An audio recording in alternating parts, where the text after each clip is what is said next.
Por desgracia, nuestra realidad de vivir en el exilio, en la galut, sin el Bet Midrash, no es ni 1, ni 2, ni 3, ni 4. Por desgracia llevamos ya 1956 años desde la destrucción del templo.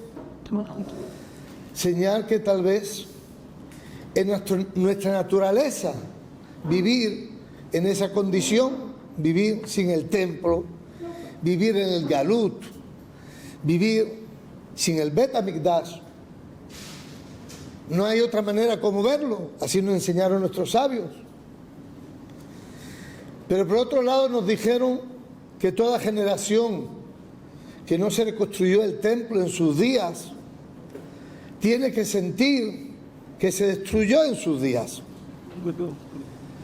La realidad no es que el templo se destruyó hace 1956 años, sino que por desgracia se destruyó hoy.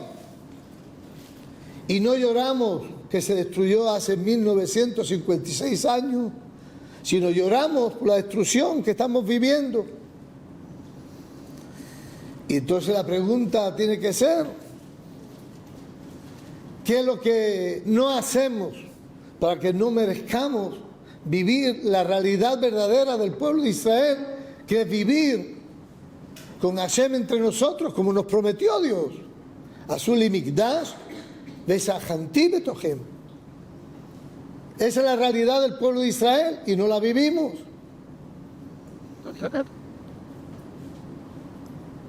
En la perashá de esta semana, el sábado que pasó, anteayer, el Sefer de Barim nos dice Rashi que Moshe Rabenu, porque en la Torá no está clara cuál fue la intención de Moshe, nos relata solamente los lugares, pero ciertos lugares.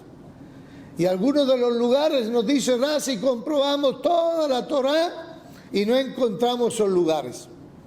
Así está claro que Moshe Rabenu no nos quiso hacer un mapa de viajes del pueblo de Israel, sino quiso decirnos un mensaje.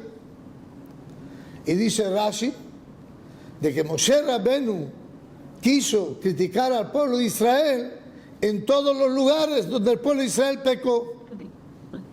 Y hay una gran pregunta: si Moshe Rabenu, un día antes de morir, como aprendimos de Jacob, de que una persona, cuando en verdad quiere criticar, no lo haga en vida.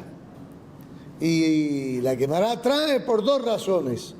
Una, para que no tenga que criticar y volver y criticar, porque la persona, esa es su naturaleza, por mucho que queramos corregir, vamos a volver a caer. Y la otra, nos dice la Gemara, que Jacob no quiso criticar a sus hijos antes de morir para que no se alejaran y no se avergonzaran de él. Por eso he dicho que más vale que estén cerca y no estén lejos. Y es uno de los consejos que siempre nuestros sabios nos dan cuando por desgracia un hijo se empieza a alejar. No lo empujes para que se vaya, sino más vale que esté cerca, aun su mal comportamiento, a que se aleje porque se va a perder. Si es así, ¿por qué Moshe Rabenu no habló claro al pueblo de Israel? Si ya la Gemara nos enseña que antes de morir sí hay que criticar y enseñar, no con razón de crítica, con razón de corregir. ¿A qué viene Moshe Rabenu? A dar una indicación, es un indicio. Barabá, Bayam, de Zahab. Está claro que no hay peor que el que no quiere entender, y si encima no se lo digo directamente, el que no quiere no entiende. ¿Cuál es la función? El que quiere entender no hace falta criticarle, él ya sabe. Y el que no quiere entender, que andas con indicaciones, dile claramente y critica. Dicen los mefarshim que Moshe Rabbenu, en su grandeza, no quiso criticar al pueblo de Israel en público. Entonces, ¿qué está haciendo? No estaba criticando al pueblo de Israel. Es verdad, con remes, pero estaba criticando. No quiso criticar al pueblo de Israel en público. ¿Y por qué no quiso? Porque Moshe Rabbenu tenía miedo de avergonzar al pueblo de Israel. Después de haber 40 años en el desierto, aguantado todo lo que tuvo que aguantar. Hay que tener unos nervios de plomo para poder aguantar. Nosotros generalmente con cosas millonésimas veces más pequeñas que esas, explotamos en la casa, no nos controlamos. Moshe Rabbenu, después de 40 años, se controla como es Moshe Rabbenu y no critica descaradamente al pueblo que se lo merece para no avergonzarlo. Qué mensaje tan grande. Y tal vez ahí tenemos el gran mensaje de Moshe Rabbenu, el Adam lejaveró, el cómo que hay que cuidarse hasta el nivel que mismo después de 40 años, que por culpa del pueblo de Israel, por la presión que puso el pueblo de Israel a Moshe Rabbenu, su gran sueño, el entrar a la tierra de Israel, él no va a poder hacerlo. Y va a ver cómo el pueblo entra y él se queda, muere a las orillas del pueblo, de la tierra de Israel. Si es así, que esa es la gran crítica que tiene Moshe Rabbenu y nos quiere enseñar que mismo que cuando hay que criticar, hay que saber criticar y hay de no dañar al criticado y no molestar al criticado y hacerlo con mucha delicadeza. Tal vez, esa es la razón por la que hasta hoy en día no nos merecemos el Bet Hamikdash. Y no lo estoy diciendo, Hasbe Shalom, de crítica, pero tal vez es tan claro nuestra situación en el que escuché de mi gran rabino que me dijo una vez, si nos preocupáramos del Adam lejaveró en las relaciones humanas, como nos preocupamos del Adam lemakom, todo sería diferente. El ejemplo más claro, si nosotros nos preocupáramos de no solamente no dañar, sino no estropear, sino no dañar al prójimo, como nos preocupamos con el etrog y el lulam, con la suká y en verdad con todas las mitzvot, el mundo sería otro. Pero qué cosa más típica, que en verdad salta, el que no nos preocupa en absoluto. Algo tan sencillo, como sacar la bolsa de la basura a la puerta de la casa. Y a veces es más denigrante, no es la bolsa de la basura, es los jitulim de los hijos o de los nietos. Y a veces hasta huele. Y no nos preocupa. Hay vecinos, y a veces no es uno ni dos, a veces más de 2 y 3 vecinos, que tienen que aguantar lo que la persona no desea para sí mismo. Para sí mismo, Hashem Shalom, puede haber olor, no se puede decir verajá, hay que decir Birkat Hamazon, no se puede decir al lado. Cuando está claro que siempre alguien tiene un balcón, si es Shabbat, que no quiere transportar y tiene un balcón donde poner la bolsa con los pañales, no le pasa ni por la mente le pasa. Él saca su basura a la puerta de su casa, lo que no veo no me interesa, de la puerta para adentro es mi palacio, de la puerta para afuera es de los demás. Que aguante, que aguante. Cuando una vez criticaba a un padre por cierto comportamiento de su hijo, me dijo: rabino, yo lo traje al mundo por lo que lo quise. Dios me lo mandó. Y si Dios me lo mandó, te corresponde a ti tanto como a mí. Aguántalo un poco. Y tiene razón. Y tiene toda la razón. 100% que una persona no tiene el derecho a elegir si quiere o no quiere a un hijo. Es la primera mitzvah que Dios obligó al primer hombre, pero Urbu Midut Haaretz, no le corresponde a la persona a aceptar si quiere o no quiere, pero si no lo deseo para mí, no se lo desees al prójimo. En ese nivel de concepto, tal vez nos podemos dar cuenta qué tan equivocados estamos. Cuando Rabbi Akiva dijo Klal Gadol, y lo dijo solamente una vez, Klalim dijo muchos, pero Klal Gadol dijo uno, y dijo Klal Gadol Batorá Beavta lereajá kamoja.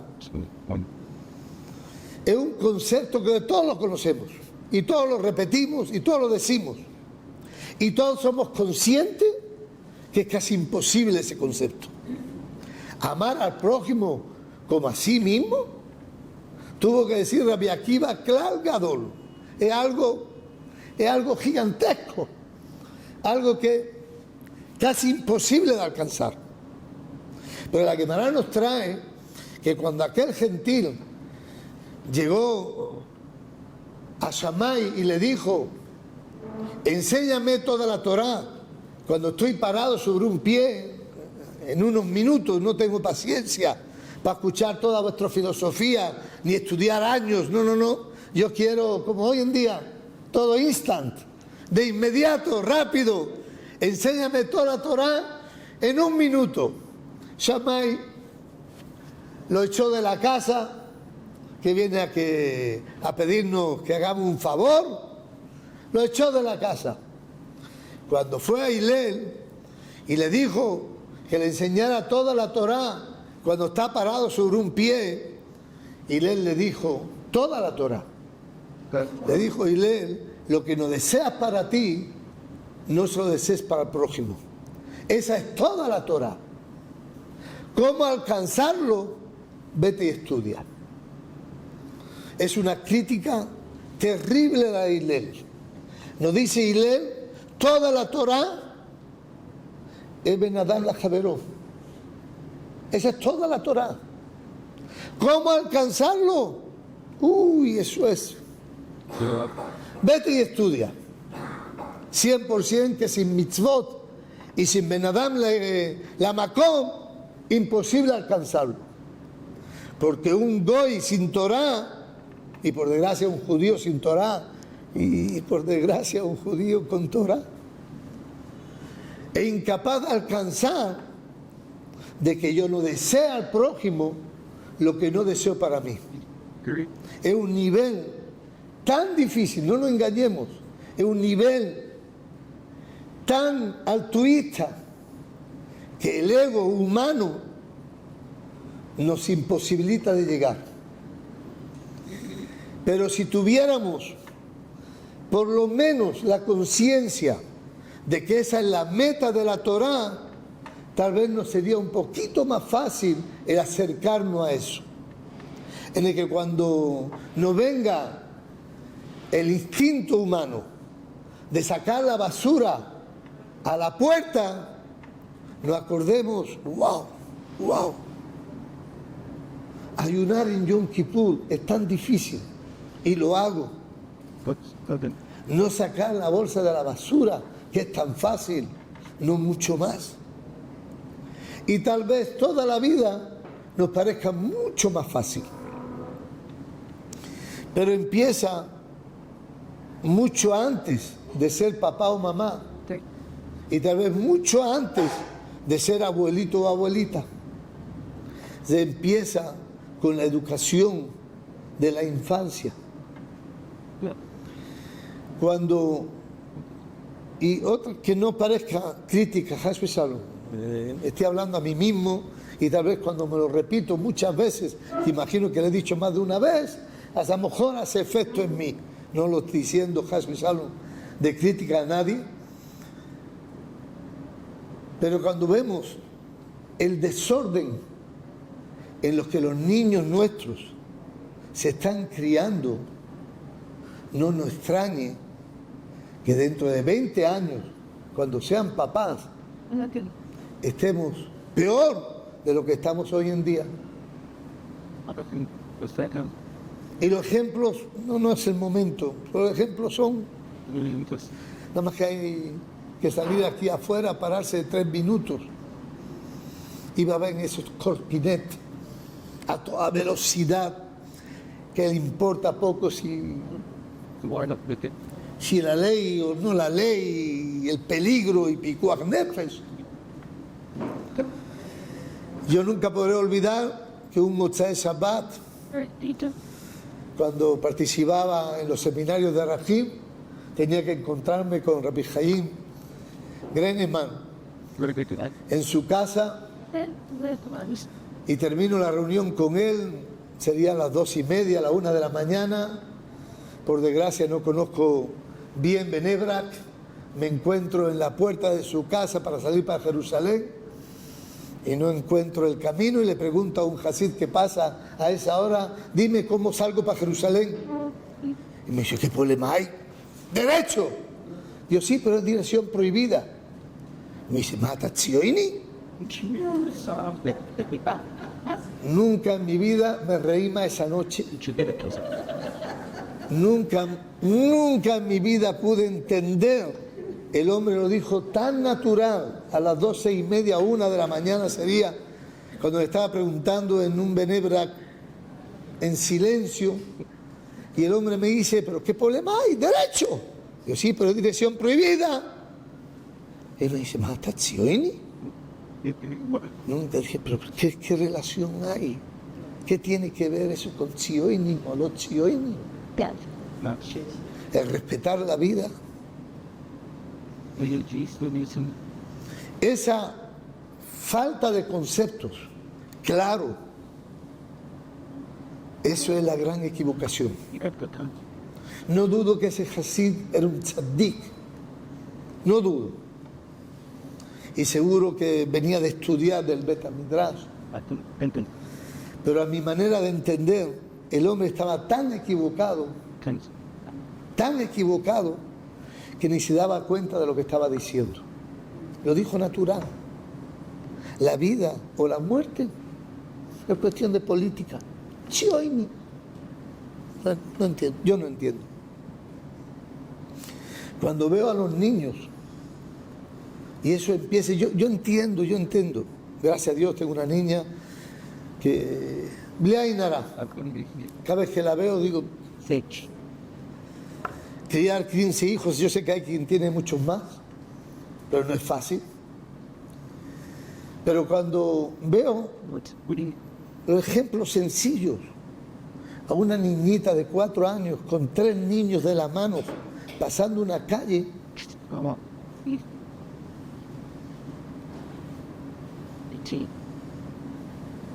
y cuando veo a un niño que viene con su corquinet y me lo mete en mi edificio, en mi ascensor, y lo pega contra el espejo, y ni vive en el edificio, ni es vecino de la casa, solamente mi edificio, gracias a Dios, es un pasillo de una calle a un jardín y todo el barrio pasa por mi edificio, y me alegro, ningún problema, pero no me levantes la bicicleta con toda la fuerza y la pegues al espejo, lo va a reventar.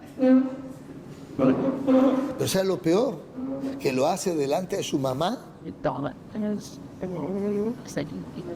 y le parece muy bien. Pero cuando el niño vaya a pedir un helado después de 5 o 6 horas que comió carne, le va a decir, comiste carne. Perdón, después de 5 horas y media, el Mishnah Berurah dice que ya está permitido. Había comunidades que hacían después de 3, y había que hacer después de 1, y es un isur de Rabbanán. No dijo Jesús Salom que hay que permitirle comer leche después de carne, después de 5 horas y media. Jesús Salom. Pero de eso no puede entenderlo. Le pasa hasta por la mente, a lo mejor su hijo se está perdiendo. Pero cuando su hijo va a reventar el espejo de un ascensor que ni le pertenece, es un niño. Está escrito en la Gemara, el daño de un niño, los padres no son responsables, porque la persona es muad leolam y el niño no es responsable. En ese nivel de conceptos es donde nos tenemos que cuidar mucho, porque podemos estar viajando y con un gran esfuerzo, pero estamos en la dirección equivocada. Y si estamos en la dirección equivocada, cada año que pasa, no solamente que no nos acercamos a la meta, sino por desgracia puede ser que nos estamos alejando de la misma. Y estamos viendo de que aquellos que llevan tal vez unos buenos años en este país, tal vez estemos equivocados, pero no sentimos que nos estamos acercando. Y es muy humano siempre ver el defecto en los demás y no vérselo a sí mismo. Pero uno de los conceptos que nuestros sabios, y en especial mi Rash Padrón, siempre me lo repetía, e imposible me decía enfadarse con alguien que sonríe. Si hay gente que está molesta con nosotros, y no importa si tienen razón o no tienen razón, si nosotros sonriéramos, nada más que eso. Y la sonrisa no solamente que ayuda terriblemente en las relaciones humanas, sino que es sana para nosotros mismos. No hay más sano para la misma persona que cuando él sonríe. Y si lo que más le pueda ayudaría a que uno de los conceptos primordiales del pueblo de Israel es la unión, y por desgracia, y no por nuestra culpa, pero otra vez, 100% que tenemos culpa. Si estamos viendo la separación, el odio, la rabia, que está llegando ya a las manos, tenemos que parar y preguntarnos en qué tenemos que corregirnos nosotros, porque intentar corregir a los demás no es nunca efectivo. La persona siempre tiene sus excusas y sus razones para justificar su comportamiento. El único que tiene que ser responsable de lo que ocurre es cada uno consigo mismo. Y si queremos que en apenas 3 días podamos bailar y alegrarnos y disfrutar, tenemos que saber que aún tenemos 72 horas de tiempo para que eso pueda ocurrir. Acuérdense, una de las cosas que más me chocan cuando voy a una boda es cuando el novio rompe el vaso y todo el mundo grita ¡más alto! Y empiezan los bailes. Rebbe, el Talmud dice toda la razón de esa costumbre de romper un vaso en la boda. El Talmud dice que fue porque el Tana, cuando vio en la boda de su hijo la alegría que se desbordaba, y enseguida pensó, ¿olvidaron la destrucción del templo? ¿Cómo puede haber alegría sin el templo? Una alegría sin el templo, dijo el Tana, no es alegría. Es jolgorio, es saltar por saltar, es baile por baile, porque quiero yo disfrutar. El concepto de alegría no puede existir sin el templo. Agarró un vaso, hay varias versiones en la Guemará. Uno dice un vaso de barro blanco, que por visto era la cerámica china de la época, que era algo carísimo. La otra versión dice un vaso de transparente, de cristal, que también no era el cristal de hoy en día, sino el cristal fino, y lo rompió para estremecer a la gente que vivimos en una desgracia. Y nosotros hacemos perfecto. Seguro que tenemos una mitzvah de la Torá de alegrar a los novios,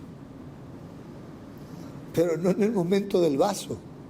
En el momento del vaso también había que llorar y recordar la destrucción del templo.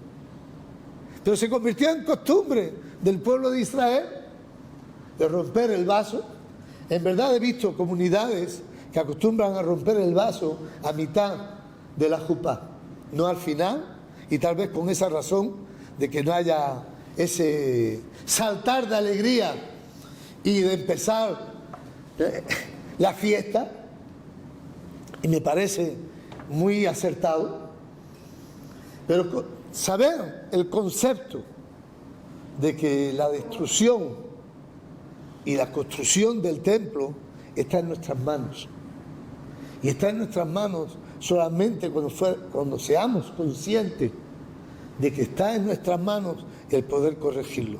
Dios quiera que en 72 horas el pueblo de Israel seamos conscientes y podamos traer la razón verdadera de nuestra existencia. Buenas noches.